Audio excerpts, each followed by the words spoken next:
Welcome into Vandy on SI. I'm Joey Dwyer. He's Graham Bacco here at Memorial Gymnasium. After a 92-62 Vanderbilt basketball win over EKU, and Graham, the 28.5 point line, pretty accurate. Vanderbilt kind of squeaks it out at the end there relative to the cover, but pretty quickly realized EKU, I think, is actually one of the better teams in the ASUN. Pretty quickly realized they were no match for Vanderbilt. They didn't have enough size. I didn't think their guards were physical enough, and I just felt like Vanderbilt would have their way. They were up by as much as 30, even before winning by 30, I think at some point in the early second half as well. Again, just I don't know if it's a perfect outing or one that Mark Byington is super happy about, but I thought it was better in a lot of ways than what could have happened against a team that does have some athletes, but an outing in which Vanderbilt, I think, was we didn't learn a whole lot about them. I'll say that. I think that's a good thing.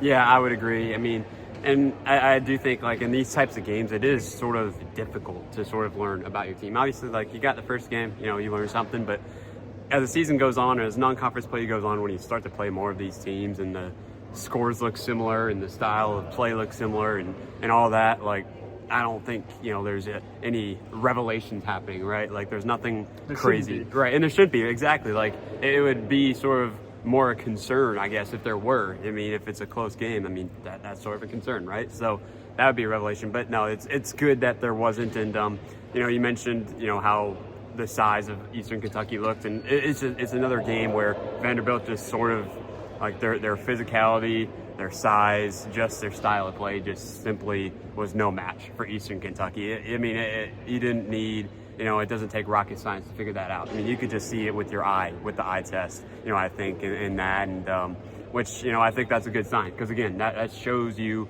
that Vanderbilt isn't, they're taking these teams seriously, first of all. They're not messing around, and they're making sure that they're putting away these teams early and that they don't give, any sort of, ASUN team or mid-major team any sort of hope or shot at pulling off an upset. And I do think that's a good sign. It should hopefully continue, you would think.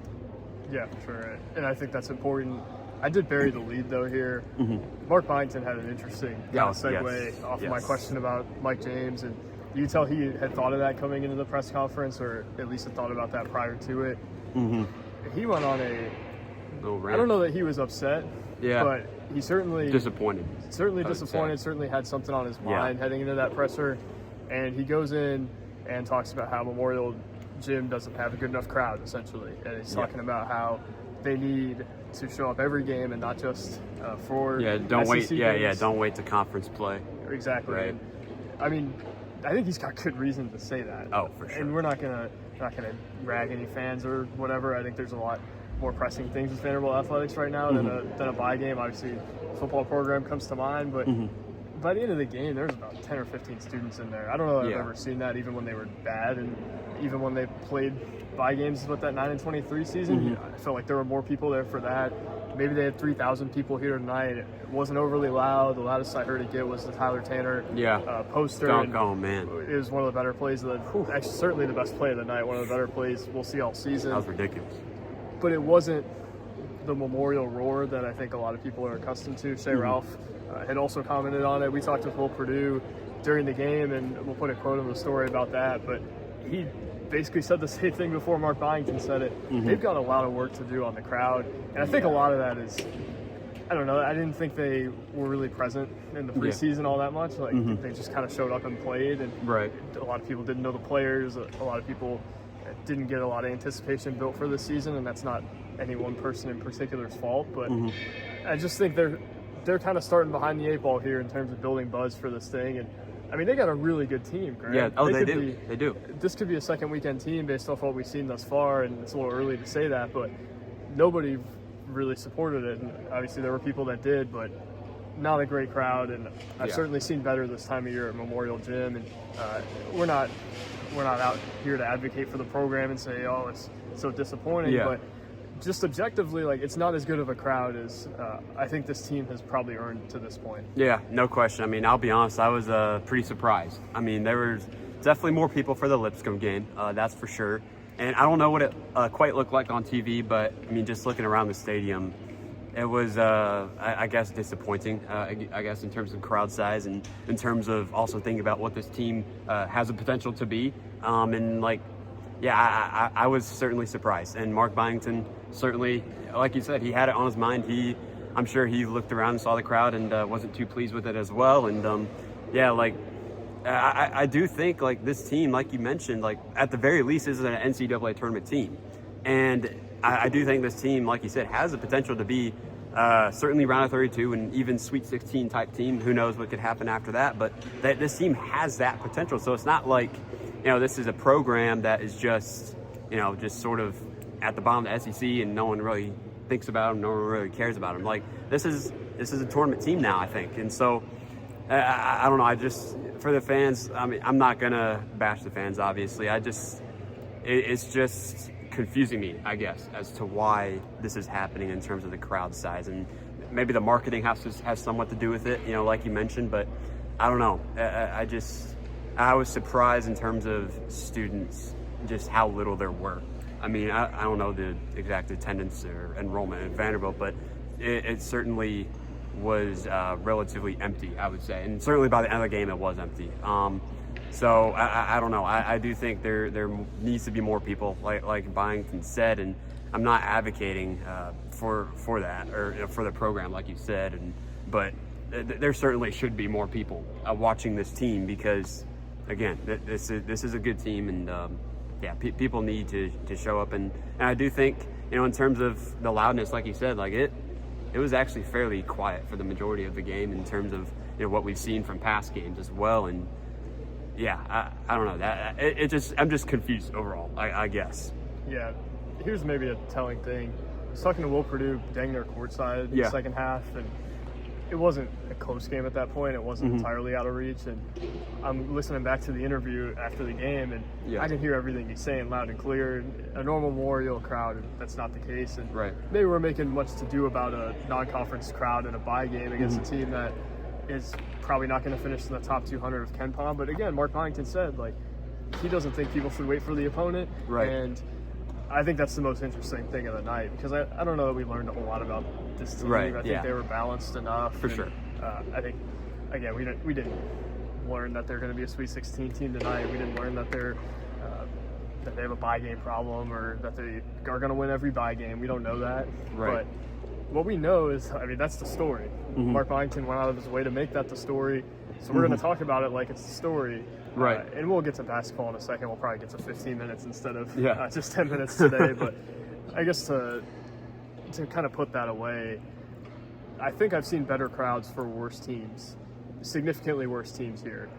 And that's maybe the difference here. And some of that's football. Some of that is maybe they didn't build a whole lot of buzz in the preseason. Byington didn't talk a whole lot. Really, I didn't see, I don't know. We'll kind of table all that, but for the reasons for it are Vanderbilt's to figure out, not necessarily ours. But what we know is that is not a crowd that a normal SEC team would have for bye game, especially when they have the hopes that they do. Maybe Boston College. I think they certainly had a better crowd than Boston College had last night. But yeah, it's got to be improved, and it will be by SEC play. But curious to see if the kind of movement from Mark Byington and Shea Ralph maybe does something here. Who knows? But yeah, Graham, interesting night for Vanderbilt, and I think a night that kind of demonstrated, I guess, back to basketball, it's the identity that it wants to build and the way it wants to play. They had, 5 or 6 guys in double figures. I don't know that any of them eclipsed 20 points. Tyler Harris was the closest, but I thought they were balanced. I thought they guarded the ball pretty well. They didn't force as many turnovers as maybe you would have thought, but man, I still just think they're a good team, and nothing I saw tonight changed my mind on that. Here's a storyline. Mike James hasn't played a whole lot, and I've been on record saying he could be their best player if it all comes together for him.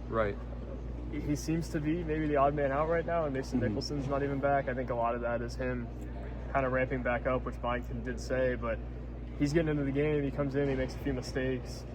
Wondering maybe how far down the line it is before we see Mike James take on a bigger role, because honestly I thought he was in the mix to start right away. And I wonder kind of how long that takes to progress, 'cause very talented, maybe among their most talented players. They've still got to get it from him, though. Duke Miles is obviously Duke Miles. Tyler Harris has found a really nice niche on this team. For sure. Jalen Washington hit a 3 tonight, which I think was a big deal in itself.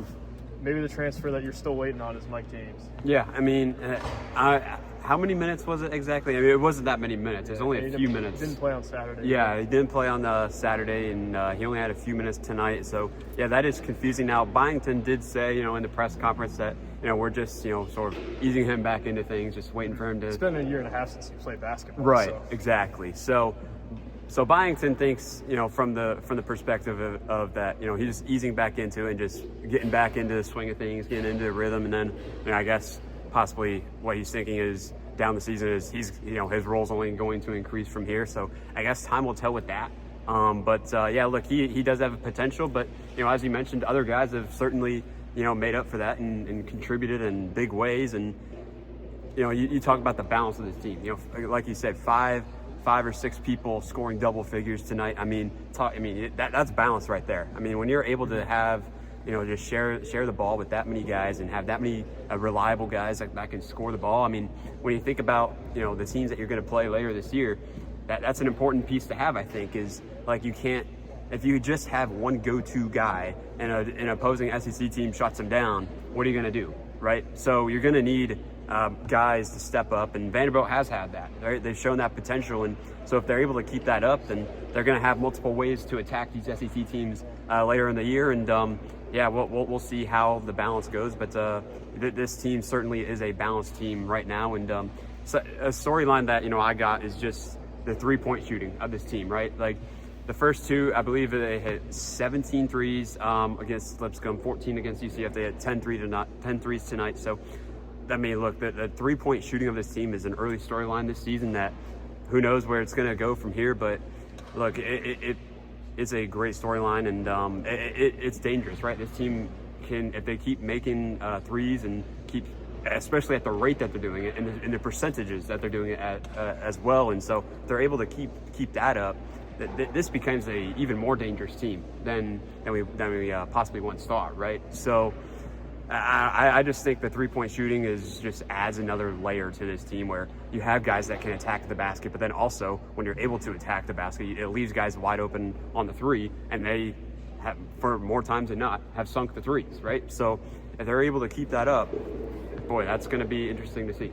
Yeah, Graham, I think back to the beginning of last year, and I'm looking at it, they were not shooting the ball well through the first 5 or so games of the year, and it was all kind of below guys' average career field goal percentages.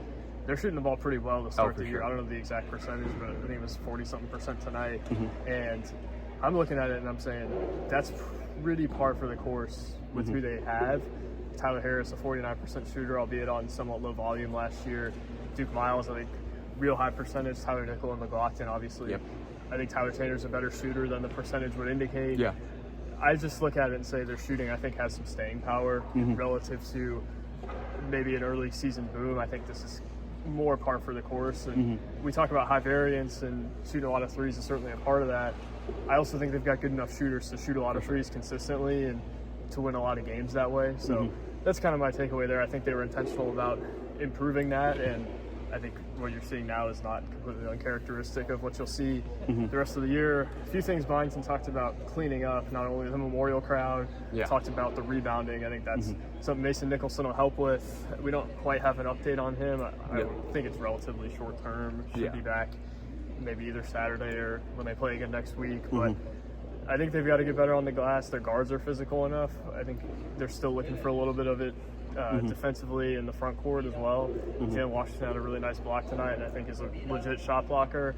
I think it's going to be nice for them to have a complement with Nathan Nicholson, though, and that's really the thing I'm waiting on for them right now in that way. But Graham, we'll get out of here. Much to do about nothing. Right. It feels like tonight Vanderbilt. Again, we didn't really learn a whole lot about them, but interesting talk from Mark Byington about Memorial Gymnasium crowd. Mike James, interesting storyline to follow. I still think he can help them, and I wonder how long it takes for that to happen or what the role ends up looking like. I think we learned from Mark Byington tonight a lot of that is health-related still. Maybe not even health, just getting back into basketball shape. But again, the positive signs keep flowing from this team. Tyler Tanner had a really good night, which we didn't even mention. Tyler Harris thought it was really good. Duke Miles was Duke Miles. A good night all around for Vanderbilt basketball. A couple more bye games before they go to the Thanksgiving break tournament, which I think will tell a lot about them over that week. But For now, I'm Joey Dwyer. He's Grant Bacco. Here from Memorial Gymnasium, Dylan Tovitz will have your coverage on Saturday. Thank you for watching. God bless. We'll talk soon. Peace.